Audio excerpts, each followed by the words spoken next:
ચાલુ પણ કોઈ ફરક નહીં પડે. તમે જે સમય બોલેલા એ સમયે તમે વળગ્યા નથી એટલે ખેંચા આવે ભાઈ. જે સમય પર બોલે એ સમય તમારે યાદ રાખવો પડે. અને એક વખત એક બકરાની મોનતા બોલે મહીસાગર માતા તો કરી ભલે કરીએ પણ હજુ મહીસાગરની મોનતા મહીસાગર માતાની બકરાની મોનતા બોલે અને એના લીધે ખેંચ ચાલુ મોનતા કરી દીધી કુંવારી પાઠ કરવાની બોલે બકરાની મોનતા ની કરી પડે શું નહીં પછી ચોથી મહીસાગર માતામાં બોલ્યા કોઈ મોને નું ઘરમાં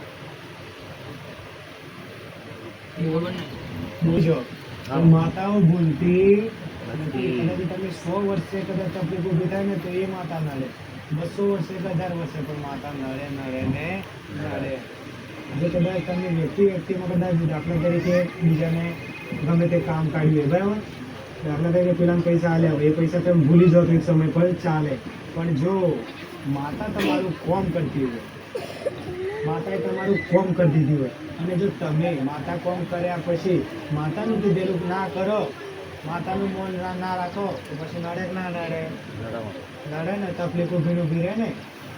ભલે રામ તો એક મહીસાગર માતાના બકરાની મોનતા બોલે એના માટે ખેત ચાલુ રહે.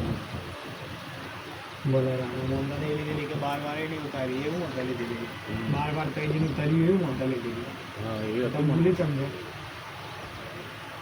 ને ભાઈ કોઈક દીકરીએ લીધેલી લેડી છે હા બેને લીધી પૂછી જોજો.